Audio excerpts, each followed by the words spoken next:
تھوڑا سا سوچتے ہیں پلاسٹک کی تھیلی والے بازاروں کے بارے میں۔ یہی والا بازار خاص طور سے اس لیے چنا گیا ہے تاکہ اس میں موجود چند باریکیوں کے بارے میں بھی اسی گفتگو کے دوران بات کی جا سکے۔ تو یہاں آپ کے سامنے ہے یہ مانگ کا کرو۔ یہ وہ مانگ ہے جو ان تھیلیوں کی مختلف دکانوں سے آ رہی ہے۔ اس مانگ کے کرو کو ہم اضافی فائدہ بھی کہتے ہیں۔ مانگ کی طرح اس کا بھی شروع میں دکاندار کو بہت فائدہ محسوس ہوتا ہے، مگر ہر نئی تھیلی کے ساتھ یہ فائدہ کم سے کم ہوتا جاتا ہے۔ چنانچہ یہ کرو ایسا بنتا ہے۔ اور یہاں فراہمی کا کرو بھی موجود ہے، جس کو ہم اضافی لاگت بھی بلاتے ہیں۔ یعنی پہلے بیگ پہ جو لاگت متوقع تھی وہ کم تھی، جو کہ وقت کے ساتھ ساتھ بڑھتی چلی گئی، اور پھر اس کا کرو کچھ ایسا نظر آنے لگا۔ پھر یہاں پہ قیمت توازن اور مقدار توازن بھی موجود ہے، جس کے باعث یہ والا حصہ نشاندہی کرتا ہے اس فائدے کی جو کہ بازار کے سارے ہی لوگوں کو اس قیمت اور مقدار سے مل رہا ہے۔ اب سوچتے ہیں اس لاگت کے بارے میں جو کہ اس پورے گراف میں موجود لاگتوں میں نہیں گنی گئی ہوتی۔ پلاسٹک کی تھیلیوں میں ایک منفی خارجیت ہوتی ہے۔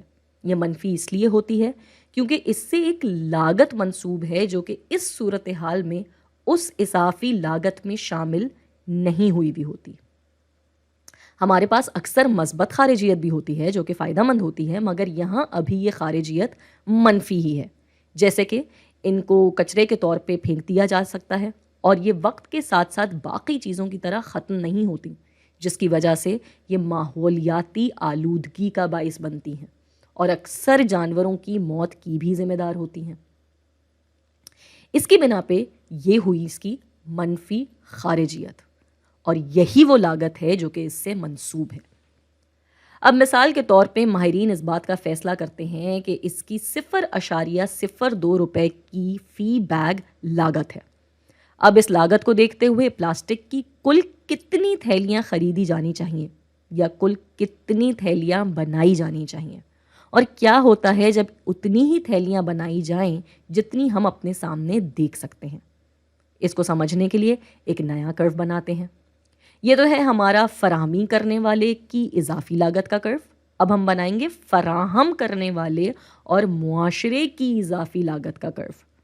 تو اس مثال کے مطابق فی تھیلی لاگت فراہم کرنے والے کی لاگت تھی 1 پیسہ، مگر معاشرے کی اس میں لاگت ہے 2 پیسہ، تو یہ ہو گئے تقریباً 3 پیسے۔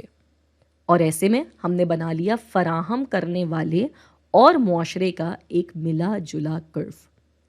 اب ہم چیزوں کے کل فائدے کے حساب سے صورتحال کو پرکھ سکتے ہیں۔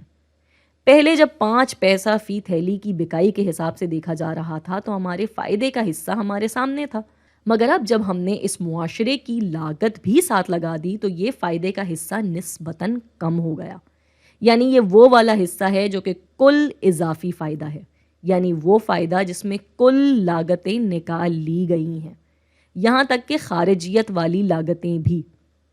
اب اسی صورتحال کے حساب سے جو ہمارے سامنے ہے، ہمیں کاروبار اور معاشرے دونوں کے فائدے کو مد نظر رکھتے ہوئے پلاسٹک کی اتنی تھیلیاں بنانی چاہیے، کیونکہ اس کے آگے مزید تھیلیاں بنانے سے ہم کاروبار اور معاشرہ دونوں کو نقصان کی طرف دھکیل رہے ہیں۔ ہاں، اس حصے میں نقصان کا دیکھا جانا معاشیات کے معمول کے اصولوں سے ہٹ کر ہے، مگر یہ ہے تو کھرا سچ۔ تو یہ حصہ ہمارا منفی فائدہ یا منفی اضافی پیداوار۔